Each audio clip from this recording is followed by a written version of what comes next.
आए दिन देश और दुनिया में बहुत सारे तरह तरह के क्राइम्स होते रहते हैं जिनके बारे में अक्सर हमें पढ़ने और सुनने को मिलता है। पर जिस केस की बात आज हम करने वाले हैं इसे लगभग 78 साल हो चुके हैं, लेकिन इसका खौफ लोगों में आज भी बरकरार है। ये कहानी है अमेरिका की एक बहुत ही खूबसूरत लड़की की जिसका सपना था हॉलीवुड में अपनी जगह बनाने का, पर किस्मत ने उसे ऐसी दर्दनाक मौत दी जो इतिहास के पन्नों में हमेशा के लिए एक खौफनाक रहस्य बनकर रह गई।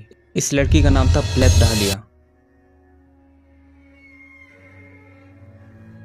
एलिजाबेथ शॉर्ट, ये नाम शायद आपने अभी तक नहीं सुना हो, लेकिन 1940 में ये नाम हर किसी की जुबान पर था। 29 जुलाई 1924 को अमेरिका के एक छोटे से शहर बोस्टन में इसका जन्म हुआ। इसका सपना था हॉलीवुड की दुनिया में अपना नाम कमाना। बचपन से ही वो ग्लैमर और चमक दमक से भरी दुनिया का हिस्सा बनना चाहती थी। 22 साल की उम्र में अपनी आंखों में बड़े बड़े सपने लिए एलिजाबेथ लॉस एंजलिस पहुंची, लेकिन ये शहर सिर्फ सपनों का शहर ही नहीं था बल्कि डर और खौफ का भी था। एलिजाबेथ को क्या पता था कि इस चमकते शहर में उसको मौत का भी सामना करना पड़ सकता है। 9 जनवरी 1947 ये वो दिन था जब एलिजाबेथ को आखिरी बार बिल्टमोर होटल के सामने देखा गया था। उसके बाद अगले कुछ दिनों तक वो कहीं भी नजर नहीं आई। किसी को पता नहीं चला कि उन दिनों में क्या हुआ, वो किससे मिली, कहाँ गई। और फिर आता है 15 जनवरी का वो काला दिन जब एलिजाबेथ की मौत का खुलासा हुआ। 15 जनवरी 1947 की सुबह बर्फीली हवाओं के बीच बेटी बर्सिंगर नाम की महिला अपनी 3 साल की छोटी बच्ची एना के साथ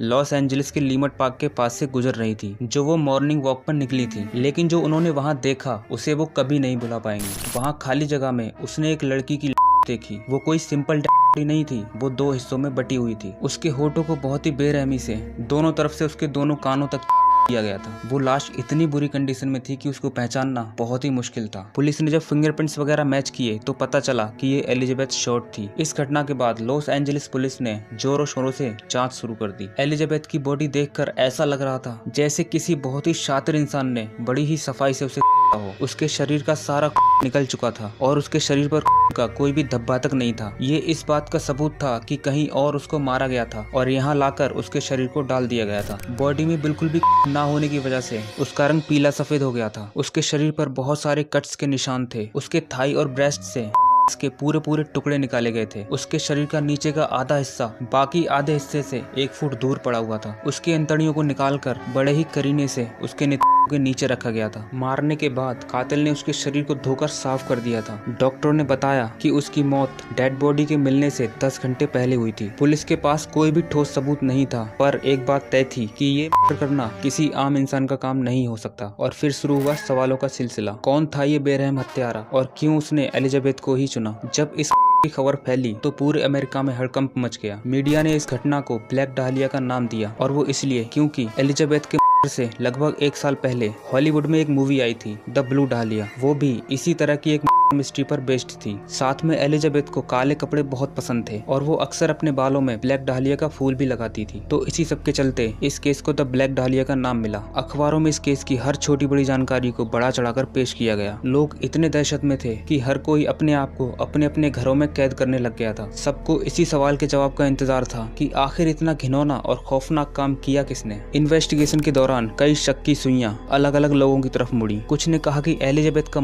किसी सीरियल किलर का काम हो सकता है, जबकि कुछ ने उसके जानने वालों पर शक जताया। टोटल 750 अलग अलग डिपार्टमेंट के ऑफिसर्स ने इस केस को इन्वेस्टिगेट किया और 150 से ज्यादा लोगों से पूछताछ की गई जो एलिजाबेथ के कातिल हो सकते थे, पर किसी के खिलाफ कोई भी ठोस सबूत न मिलने की वजह से उन्हें जाने दिया गया। सबसे ज्यादा शक एक डॉक्टर पर था जिसका नाम था जॉर्ज हॉडल। इस डॉक्टर के पास वो सारी स्किल्स थी जो ऐसा करने के लिए जरूरी थी, पर पुख्ता सबूत न होने की वजह से उसे भी छोड़ दिया गया। एक और थ्योरी थी कि एलिजाबेथ की हत्या उसके निजी जिंदगी के कारणों से हुई हो सकती है। उसके कई रिश्तों को लेकर भी सवाल उठे। वो कई ऐसे लोगों से जुड़ी हुई थी जिनमें कुछ क्रिमिनल्स भी शामिल थे, लेकिन इनमें से किसी भी थ्योरी को साबित नहीं किया जा सका। हर बार पुलिस को कोई नया सुराग मिलता, वो एक नई दिशा में भटक जाती और हर बार हत्यारा उसकी पकड़ से बच जाता। एक उम्मीद की किरण तो तब जगी जब 24 जनवरी को पुलिस को एक पैकेट मिला जिसमें एलिजाबेथ का बर्थ सर्टिफिकेट, बिजनेस कार्ड्स और फोटोग्राफ्स वगैरह थे। और वो पैकेट भी उसी तरह धोया गया था जिस तरह से एलिजाबेथ की बॉडी को धोया गया था। तो पुलिस को लगा कि ये पैकेट सीधे कातिल ने ही भेजा है। पैकेट धुला होने के बावजूद भी उस पर कुछ फिंगरप्रिंट्स के निशान थे। तो टेस्टिंग के लिए पैकेट को